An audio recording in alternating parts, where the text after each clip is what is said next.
بسم اللہ الرحمن الرحیم۔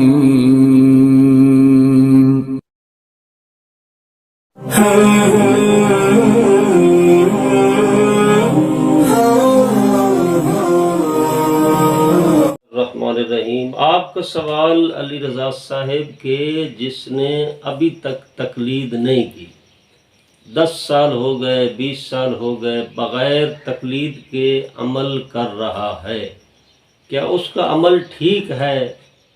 نہ وہ مجتہد ہے، نہ وہ احتیاط پر عمل کرتا ہے، قرآن و سنت کو نہیں جانتا، بالکل مثلاً ہے کہ اتنا نہیں پڑھا لکھا بھی لیکن نماز پڑھ رہا ہے اور دوسرے اعمال بھی انجام دے رہا ہے، وہ تقلید کو اس کو پتہ ہی نہیں ہے، تو اس کے اعمال ٹھیک ہیں؟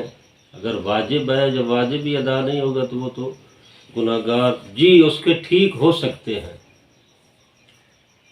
جس نے ابھی تک تقلید نہیں کی اس کے کیے ہوئے سابقہ اعمال وہ ٹھیک ہو سکتے ہیں، نماز، روزہ، حج جو اس نے انجام دیے ہیں وہ درست ہو سکتے ہیں، لیکن چند شرائط کے ساتھ۔ اس کی چند شرائط ہیں کہ جس نے ابھی تک تقلید نہیں کی، پھر اس کو سمجھایا کہ آپ جی کسی مرجع تقلید کی طرف رجوع کر کے اعمال انجام دیں، کیونکہ یہ مجبوری ہے کہ نہ مجتہد ہے، نہ احتیاط پر عمل کرتا ہے، قرآن و سنت سے آگاہ نہیں ہے، وہ اپنی مرضی سے اعمال انجام نہ دے۔ تو اب اس کے کیے ہوئے اعمال کو دیکھا جائے گا کہ اگر وہ اعمال ابھی اس وقت جس مرجع کی وہ تقلید کرنا چاہتا ہے اس کی مطابق ہوں تو اس کے اعمال ٹھیک ہے۔ یہ ابھی اس کو میں نے کہا کہ آپ تقلید کریں، جس طرح آپ کہتے ہیں کہ بغیر تقلید کے پھر کیا ہوگا، ابھی آپ تقلید کریں تو آپ کے پہلے 10 سالہ اعمال کہاں جائیں گے؟ جو آپ نے انجام دیے وہ ٹھیک ہیں، درست ہیں، بشرطے کہ وہ اعمال ابھی جس کی آپ تقلید کر رہے ہیں اس کے مطابق ہوں، اس کی توضیح کے مطابق، اس کے فتویٰ کے مطابق۔ اس طرح میں نماز پڑھتا رہا، توضیح میں دیکھا ہے اسی طرح ہے تو ٹھیک ہے۔ میں نے اس طرح حج انجام دی ہے توضیح کے مطابق، جو ابھی آغا سستانی صاحب کی آپ تقلید کرنا چاہتے ہیں اس کے مطابق ہیں تو ٹھیک ہے، الحمدللہ آپ کی حج ٹھیک ہے، روزہ ٹھیک ہے، آپ کی مثلاً نماز ٹھیک ہے، سارے اعمال ٹھیک ہے۔ ایک تو ہے کہ مجتہد کے مطابق ہے، ابھی آپ نے تقلید کر لی ہے تو پہلے والے بھی ٹھیک ہو جائیں گے، ابھی بھی اس کے مطابق کریں گے، توضیح کے مطابق، رسالہ عملیہ کے مطابق کریں گے تو اب بھی ٹھیک ہو جائیں گے۔ دوسری یہ شرط ہے کہ جس نے تقلید نہیں کی اس کے اعمال ٹھیک ہو سکتے ہیں۔ دوسری شرط ہے کہ یہ اگر کوئی عمل میں خرابی ہے تو وہ خرابی کیا ہے؟ رکن میں نہ ہو۔ اگر کوئی چیز مثلا کسی چیز کو چھوڑ دیا ہے نماز میں، حج میں مثلا اور اعمال روزے میں، تو وہ چیز جس کو چھوڑا ہے، جس پر عمل نہیں کرتا رہا، وہ رکن نہ ہو اس چیز کا۔ جس طرح نماز کے 11 واجبات ہیں ان میں سے 6 سمپل واجب ہیں، فقط واجب، اور 5 واجب رکن ہیں۔ واجب رکن کا یہی معنی ہے کہ اگر جان بوجھ کر چھوڑیں گے تو باطل ہو جائے گی، بھول جائیں گے تو پھر بھی نماز باطل ہو جائے گی، بھول کر چھوڑیں گے پھر بھی باطل ہے، جان بوجھ کر چھوڑیں گے پھر بھی باطل ہے، لہٰذا یہ ہے رکن۔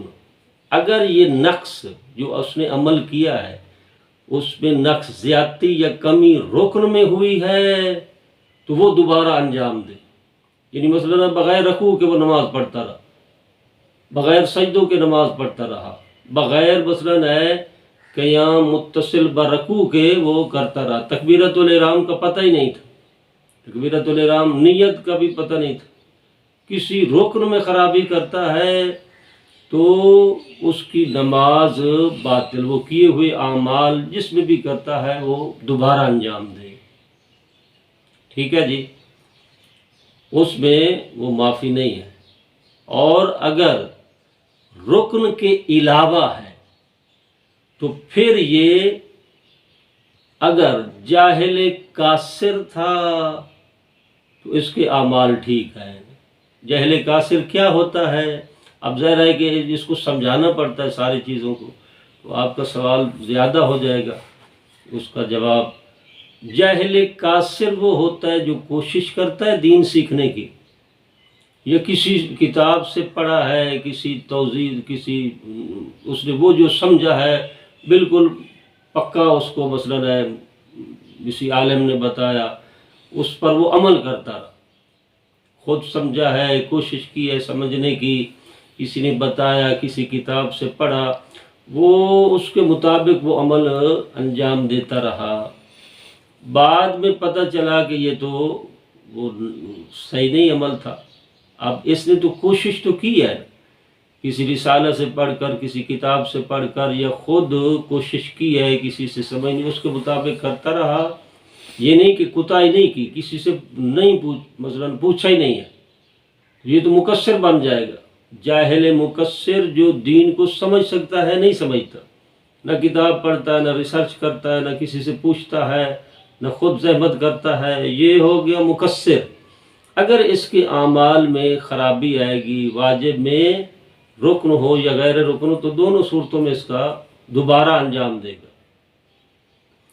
یعنی اگر یہ جاہل قاصر ہے، مقصر نہیں، قاصر ہے کہ سیکھنے کی کوشش کرتا ہے، یا کسی سے پوچھا ہے یا پڑھا ہے، اس کے مطابق یقین کے ساتھ عمل کر رہا ہے، اور یہ عمل وہ جو خراب نکلا ہے، جس میں نقص نکلا ہے، وہ عمل غیر رکن ہو، رکن نہ ہو، تو اس کا عمل ٹھیک ہے۔ اور اگر رکن ہو، کیونکہ رکن میں بھول جائے، اشتباہ ہو جائے، جان بوجھ کر چھوڑ دے، اس کا باطل ہو جائے گا، رکوع ہی نہیں مثلا کیا جو پہلے بتایا، تو یہ دوسری شرط ہے کہ پہلی کیا ہے، اس تو کیا ہوا عمل جس کی ابھی وہ تقلید کر رہا ہے اس کے مطابق ہو، دوسری شرط یہ ہے کہ یہ جو کیے ہوئے عمل میں کوئی نقص ہے وہ رکن نہ ہو، غیر رکن ہو، اور جاہل قاصر ہو، مقصر نہ ہو۔ جاہل قاصر کسے کہتے ہیں؟ جو کوشش کرتا ہے سیکھنے کی، پوچھا ہے، پڑھا ہے، اس کے مطابق عمل کر رہا ہے، اپنی طرف سے ٹھیک کر رہا ہے، بعد میں وہ نقص نکل آتا ہے تو غیر رکن میں، تو اس کی نماز ٹھیک ہے، روزہ ٹھیک ہے، حج ٹھیک ہے، کیا ہوا اعمال وہ ٹھیک ہے۔ لیکن اگر مقصر ہے تو پھر معافی نہیں ہے، کیونکہ جان بوجھ کر اس نے نہیں سیکھا۔ مقصر ہے تو چاہے رکن ہو چاہے غیر رکن ہو، دونوں صورتوں میں دوبارہ پڑھے۔ یہ کتنی صورتیں ہو گئی؟ 3 صورتیں ہو گئی۔ پہلی کیا ہے؟ مجتہد کے فتوے کے مطابق ہو، دوسرا ہے جاہل قاصر نہ ہو، ہاں جی، تیسری ہے کہ جاہل مقصر بھی نہ ہو۔ مقصر ہوگا تو دونوں صورتوں میں رکن میں خرابی ہو، غیر رکن میں باطل ہے۔ قاصر ہے تو رکن میں تو باطل ہے اس کی نماز مثلا، لیکن غیر رکن میں باطل نہیں ہے۔ اب چوتھے نمبر پر کیا ہے کہ چوتھی شرط یہ ہے کہ اس کو جو کیا ہوا عمل، جو کیا ہے عمل، اس کے بارے میں پتہ ہی نہیں ہے، اس کی کیفیت ہی نہیں جانتا۔ وہ کہتا ہے میں نے نماز پڑھی ہے، روزہ رکھا ہے، حج کی ہے، بہرحال مجھے یہ نہیں پتہ کہ میں نے وہ کس طرح ہے مثلا انجام دیا ہے، وہ تکبیرۃ الاحرام کس طرح میں نے کہی تھی، یا قیام متصل برکوع میں نے کیسے کیا تھا، یا نہیں، مجھے کیفیت کا پتہ ہی نہیں، میں نے پڑھ دی تھی نماز، 10 سالوں میں نے نماز پڑھی ہے جماعت کے ساتھ، فرادہ کھلا، پھر بھی اس کی ٹھیک ہے۔ عمل جو کیا ہے بغیر تقلید کے اور کیفیت کو نہیں جانتا کس طرح میں نے اس عمل کو انجام دیا تھا، تو پھر بھی اس کا عمل ٹھیک ہے۔ یہ چوتھی صورت ہے، چوتھی شرط ہے۔ اور پانچویں یہ ہے کہ یہ جو جس نے بغیر تقلید کے عمل کیا ہے یہ جاہل مقصر ہو، لیکن تقصیر اس عمل میں کرتا ہے لا علمی کی وجہ سے، پتہ نہیں ہے کہ جس میں نماز اگر اس چیز کو انجام دے دیا جائے تو نماز اس کی درست ہے۔ وہ توضیح میں بھی لکھتے ہیں مثلا یہ نماز بالجہر پڑھنی تھی اس نے بالاخفاء پڑھ دی، علم نہیں تھا۔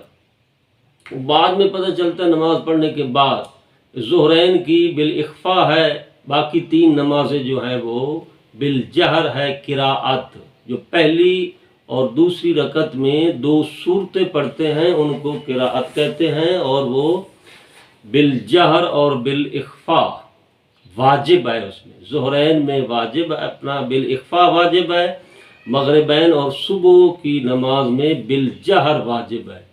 اب بالجہر کیا ہوتا ہے، بالاخفاء ہوتا ہے، یہ بعد میں دوسرے ٹاپک میں موضوع بتائیں گے جب نماز میں آئیں گے۔ تو اگر اس میں کرتا ہے بالجہر کو بالاخفاء پڑھ دیتا ہے، بالاخفاء کو بالجہر پڑھ دیتا ہے لا علمی کی وجہ سے، اگرچہ جاہل مقصر ہے، نہیں پوچھتا جا کر، نہیں توضیح کو اٹھاتا، نہیں وہ تقلید کیا اس نے، نہیں کسی سے اس نے استفادہ کیا، اپنی طرف سے مثلا ہے کہ وہ نماز پڑھتا ہے جیسے پڑھ رہے ہیں لوگ، نہیں ریسرچ نہیں کرتا، آگے پڑھتا نہیں ہے، جہل مقصر ہے، جان بوجھ کر دور رہتا ہے، بس پڑھ لی ہے نماز۔ تو اگر یہ وہ اس میں کرتا ہے کہ نماز پڑھنے کے بعد نماز اس کی ٹھیک ہو سکتی ہے، مثلا میں بھول کر لا علمی کی وجہ سے مجھے نہیں پتا کہ یہ چیز واجب ہے یا مستحب ہے یا کیا ہے، پتہ ہی نہیں ہے بالجہر بالاخفاء کا، جس طرح اکثر ہوتا ہے لوگوں کو پتہ نہیں ہوتا بالاخفاء کیا ہے بالجہر کیا ہے، وہ پڑھ لیتے ہیں، پڑھنے کے بعد پتہ چلتا ہے کہ وہ مجھے تو پتہ نہیں تھا اس کا، یہ تو واجب تھی۔ تو آیا جو اس نے نماز پڑھی ہے بالاخفاء کو بالجہر، بالجہر کو بالاخفاء، اس کی نماز ٹھیک ہے؟ کہتے ہیں جی ٹھیک ہے، نماز اس کی درست ہے، کیونکہ لا علمی کی وجہ سے اس کو پتہ ہی نہیں تھا، اگرچہ جاہل مقصر تھا، جان بوجھ کر پہلے پڑھنے سے پہلے پتہ کرتا، پڑھتا یا کسی سے پوچھتا، لیکن تقصیر کرتے ہوئے اس نے نماز پڑھ دی، اور اس کو اس بارے میں پتہ نہیں تھا کہ بالاخفاء پڑھنی ہے بالجہر پڑھنی ہے۔ نماز پڑھنے کے بعد اس کی نماز ٹھیک ہے۔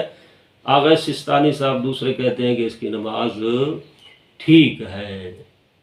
لہذا جس نے بغیر تقلید کے عمل کیا ہے اگر وہ ان شرائط کے ساتھ جو بیان کی ہیں 4-5 اس کے مطابق اس کا عمل ہے تو درست ہے، نہیں ہے تو وہ کیا ہوا عمل دوبارہ انجام دے، وہ ٹھیک نہیں ہے۔ وما علینا الا البلاغ۔